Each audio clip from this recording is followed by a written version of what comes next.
Innal hamdalillah nahmaduhu wa nasta'inuhu wa nastaghfiruh wa na'udzu billahi min shururi anfusina wa min sayyiati a'malina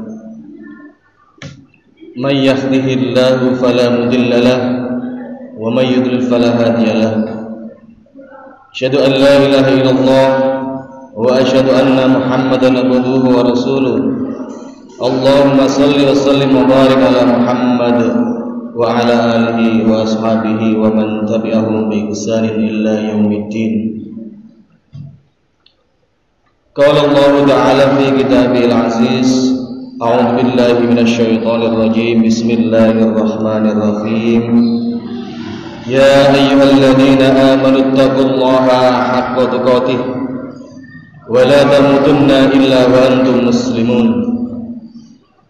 وقال أيضا يا أيها الذين آمنوا اتقوا الله وقولوا قولا سديدا يصلح لكم أعمالكم ويغفر لكم ذنوبكم ومن يطع الله ورسوله فقد فاز فوزا عظيما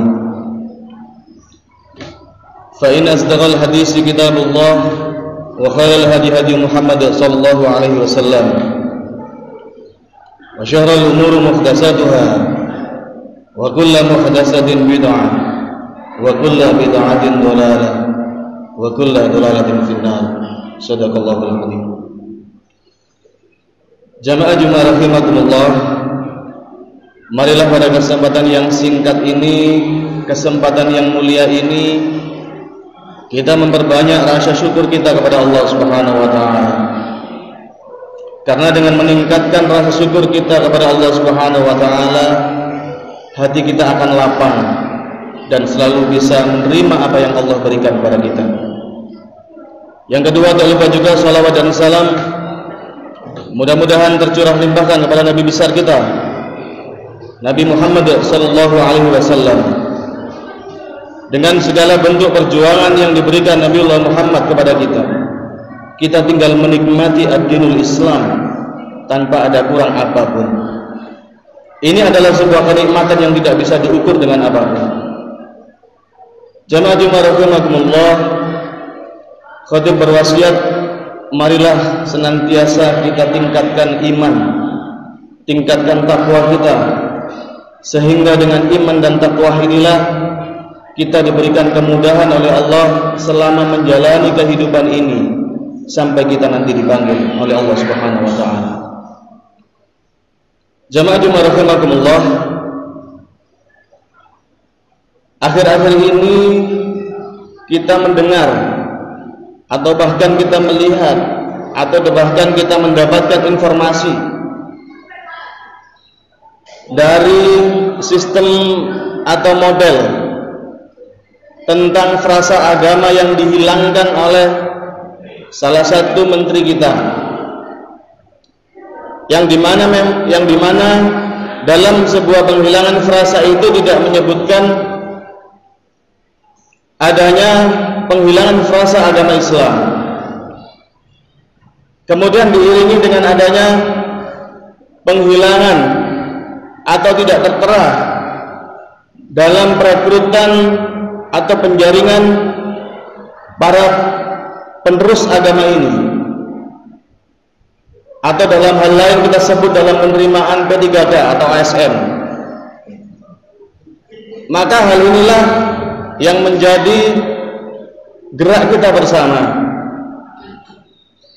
Kurang lebih sekitar 1 bulan yang lalu saya mendapatkan email dan meminta tanda tangan atau petisi yang di situ dikatakan kita tidak menerima dengan adanya penghilangan frasa agama atau penghilangan perekrutan guru agama ini.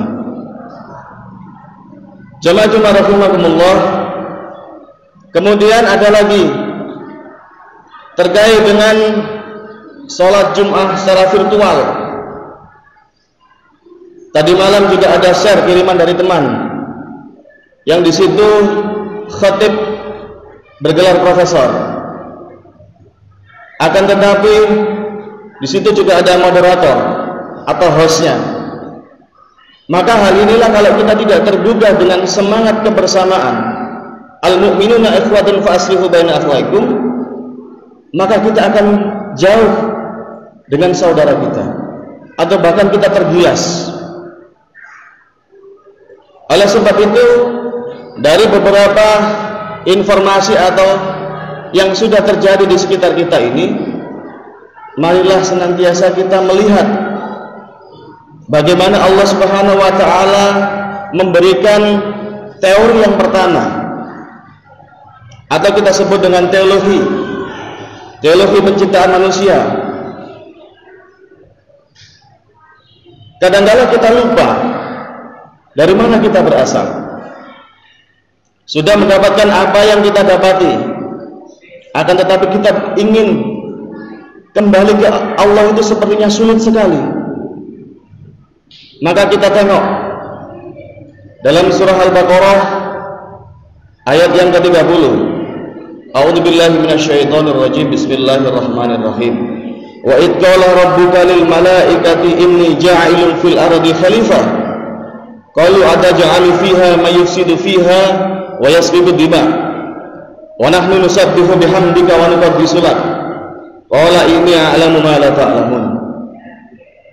Di situ Allah mengatakan dan menyampaikan kepada malaikat bahwasanya saya akan menciptakan khalifah.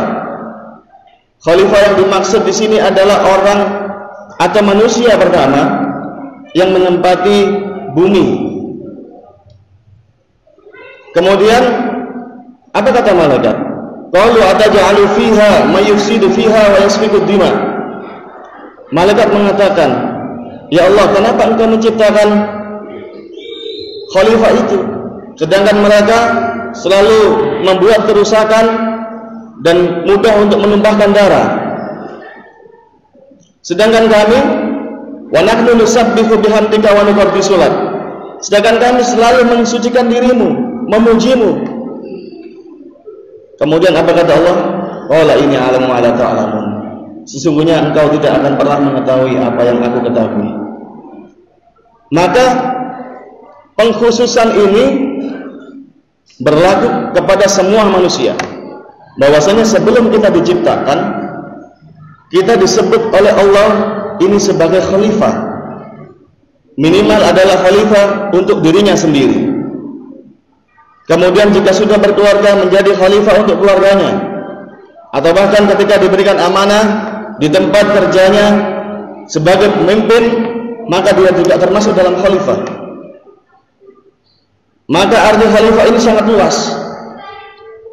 Kemudian dalam satu hadis yang panjang sanadnya, yang dikatakan dari Abdullah bin Umar, Rasulullah SAW bersabda, kullukum ra'in wa kullukum mas'ulun an ra'iyatin. Ini adalah potongan hadis. Kullukum ra'in, bahwasanya setiap pemimpin, wa kullukum mas'ulun an ra'iyatin, dia bertanggung jawab terhadap apa yang dia pimpin. Maka kalau kita tidak memimpin siapa-siapa, ini adalah hal yang mustahil. Maka jamaah rahimakumullah wa iyyakum jami'an, ditegaskan lagi dalam surah Al-Baqarah ayat 34. Allah berfirman, a'udzubillahi minasyaitonir rajim, bismillahirrahmanirrahim, wa id qulna lil malaikati isjudu li adama fasajadu illa iblis aba wastakbara wa kana minal kafirin. Ketika sudah menciptakan manusia, Allah Subhanahu wa taala menyuruh sujud kepada malaikat untuk bersujud kepada Nabi Adam. Kemudian para malaikat pun bersujud, fasjudu. Mereka bersujud. Kemudian illa iblis, kecuali iblis tidak mau bersujud. Karena dia termasuk golongan aba wastakbara. Dia golongan orang-orang yang seakan-akan dia dilebihkan dirinya daripada Nabi Adam yang diciptakan pertama kali oleh Allah Subhanahu wa taala. Kemudian disitulah iblis diberikan gelar oleh Allah Subhanahu wa taala, aba wastakbara wa kana minal kafirin, dan dia termasuk golongan orang-orang yang kafir. Jamaah rahimakumullah wa iyyakum jami'an. Oleh sebab itu, dari teologi penciptaan manusia ini ditambah lagi dengan surah At-Tin dalam ayat yang keempat, laqad khalaqnal insana fi ahsani taqwim, bahwasanya ketika kita diciptakan oleh Allah sudah diberikan gelar khalifah, sudah diberikan gelar pemimpin. Kemudian dikatakan lagi laqad khalaqnal insana fi ahsani taqwim, diciptakan dengan bentuk yang sebaik-baiknya. Maka jangan sampai di antara kita sesama saudara muslim yang lain kita memanggil dengan sebutan yang tidak baik, memanggil dengan sebutan yang tidak diridhoi oleh yang punya nama, sedangkan kita diciptakan dalam keadaan yang sulit.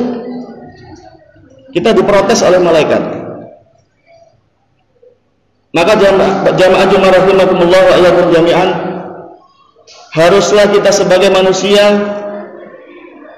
menjadikan jiwa ini semakin sadar, semakin mensucikan diri, atau bahkan kita mengikuti atau mencontoh sifat dari Nabi Muhammad SAW. 4 sifat yang diberikan atau dicontohkan oleh Nabi Muhammad kepada kita. Yang pertama adalah siddiq, bagaimana berlaku jujur. Kemudian yang kedua, amanah, atau dapat dipercaya, baik itu tingkah laku atau lisannya. Kemudian yang ketiga adalah fatonah, cerdas atau pandai. Dan yang keempat, tabligh. Tabligh di sini ada 2 hal, menyampaikan amar ma'ruf nahi munkar. Maka yang paling sulit adalah kita melakukan nahi munkar atau membatasi nahi munkar, ini kita sulit. Kadang-kala kita takut dimarginalkan oleh masyarakat, dimarginalkan oleh teman-teman kita. Tapi Dengan penghususan inilah maka kita dijamin oleh Allah Subhanahu wa taala menjadi manusia yang tangguh. Jamaah Jumat rahimakumullah, oleh sebab itu manusia atau kita yang disebut orang-orang mukmin, orang-orang muttaqin, sudah dijanjikan oleh Allah Subhanahu wa taala tempat yang terbaik. Maka bagaimana caranya kita meraih itu? Apakah dengan kita berlomba-lomba saling sikut-sikutan, atau bahkan kita saling mendoakan, atau bahkan kita saling ridho antara saudara kita yang lain? Maka banyak jalur yang bisa kita tempuh. Namun sebagai umat Islam yang jumlahnya adalah hampir 99% yang ada di Indonesia ini, dengan posisi yang tidak menentu, kadang-kala kita harus diberikan dua pilihan, sami'na wa ata'na atau sami'na wa asaina terhadap pemimpin kita yang mempunyai aturan absolut, dengan lisannya sudah terjadi, dengan tanda tangannya sudah terjadi, dengan rapatnya sudah diputuskan. Maka kadang-kala kita problematika dengan adanya hal seperti ini. Maka para jamaah Jumat, hendaklah kita senantiasa tidak saling sikut menyikut terhadap saudara muslim yang lain, memperkuat ekonomi saudara kita.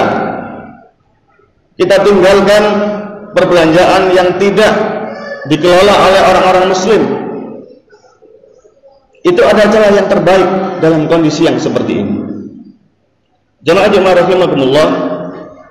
Kemudian ada tiga hal yang membuat kita semakin kuat.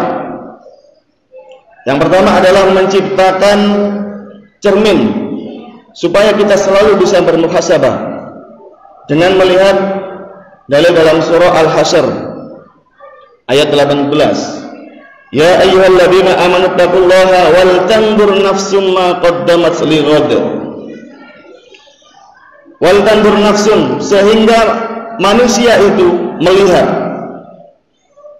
ma qaddamat, apa yang dilakukan lighad, untuk hari esok. Maka kalau kita melihat, mungkin di hari Jumat ini salat kita yang terakhir, kita pulang dipanggil oleh Allah. Asar kita tidak tahu masih hidup atau tidak. Akan tetapi ketika sudah manusia itu ada motivasi untuk wal tanzur nafsum ma qaddamat lighad, maka jiwanya akan berusaha merendah, bukan rendah diri tapi merendah, menghindari segala bentuk apapun insiden yang membuat dirinya itu kehilangan pahala. Oleh karena itu, tiga hal inilah yang sangat menentu para jamaah Jumat. Kemudian yang kedua, meningkatkan ibadah sehingga kita rutin berjamaah mengikuti kajian, baik itu kajian tafsir atau yang lainnya. Allah Subhanahu wa taala menyampaikan dalam surah Al-Muzammil ayat yang ke-8, "Wadhkur isma rabbika wa tabaddal ilaihi tabdila." Ketika kita itu membiasakan untuk beribadah, maka jiwa kita itu seolah-olah ingin tertaut dengan masjid.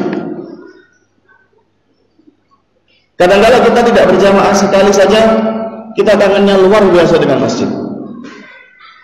Maka yang perlu kita perhatikan sekarang, apakah nanti penerus kita, anak-anak kita atau anak-anak didik yang sekarang berprofesi menjadi seorang guru atau dosen, dia mampu memberikan sebuah penjaminan penerusnya mampu untuk melanjutkan apa yang sudah dilaksanakan oleh kita sebelumnya.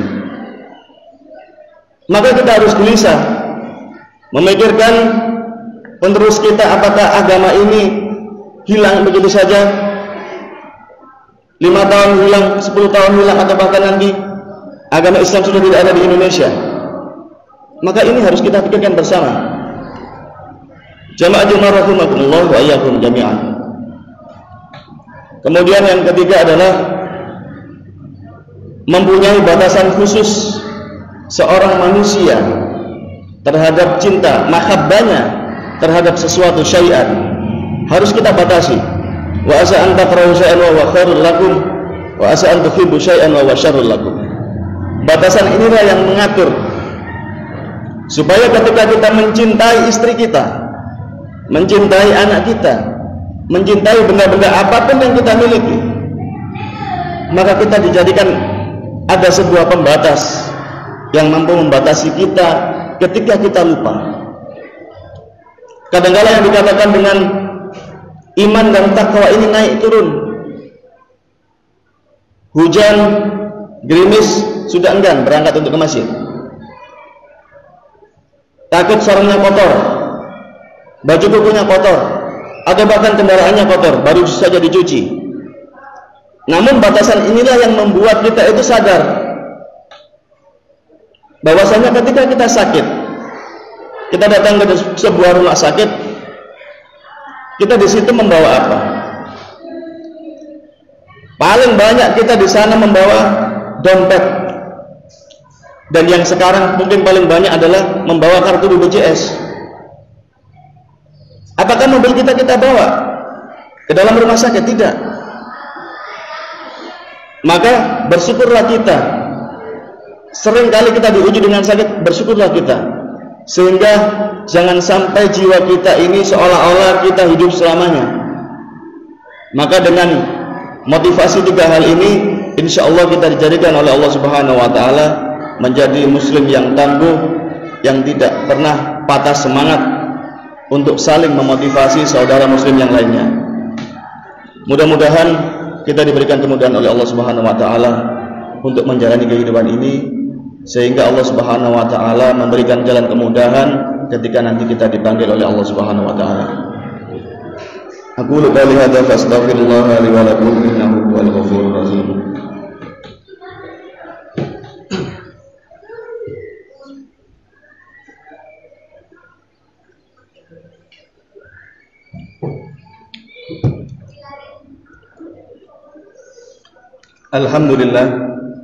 Alhamdulillahilladzi anzala as-sakinata fi qulubil mu'minin liyazdadu imanan ma'a imanihim. Asyhadu an la ilaha illallah wa asyhadu anna Muhammadan abduhu wa rasuluh. Allahumma shalli wa sallim wa barik ala Muhammad wa ala alihi wa ashabihi wa man tabi'ahu bi ihsanin ila yaumiddin, amma ba'du. Jamaah Jumat rahimakumullah, marilah di khutbah yang kedua ini kita tinggalkan apa yang kita miliki selama di dunia. Kita berikan kesempatan kita, waktu yang sedikit ini, kita tinggalkan semuanya. Kita sampaikan apa yang kita rasakan kepada Allah Subhanahu wa Ta'ala, sehingga kita diberikan solusi, diberikan alternatif, diberikan teman yang selalu memotivasi kita, sehingga ketika kita dipanggil oleh Allah Subhanahu wa Ta'ala, dipanggil dalam keadaan husnul khotimah. Marilah di khutbah kedua ini kita bermunajat kepada Allah Subhanahu wa Ta'ala supaya apapun yang dipersulit oleh manusia akan diberikan kemudahan. Innallaha wa malaikatahu yusholluna 'alan nabi ya ayyuhalladzina amanu shallu 'alaihi wa sallimu taslima. Allahumma shalli 'ala Muhammad wa 'ala ali Muhammad walhamdulillahi rabbil alamin. Hamdan syakirin, hamdan na'imin, hamdan yuafi ni'amah wa yukafi'u mazidan. Ya Rabbana lakal hamdu kama yanbaghi li jalali wajhikal karimi wa 'azimi sultanik. Rabbana ighfir lana wa li ikhwanina alladhina sabaquna bil iman wa la taj'al fi qulubina ghillan lil ladzina amanu innaka antar ra'ufur rahim. Allahumma arinal haqqa haqqan warzuqna ittiba'ah wa arinal batila batila warzuqna ijtinabah. Rabbana faghfir lana dhunubana wa kaffir anna sayyi'atina wa tawaffana ma'al abrar. Rabbana hab lana min azwajina wa dhurriyyatina qurrata a'yun waj'alna lil muttaqina imama. Rabbana atina fid dunya hasanah wa fil akhirati hasanah wa qina adzabannar. Subhanaka rabbika rabbil izzati amma yasifun, wassalamun alal mursalin walhamdulillahi rabbil alamin.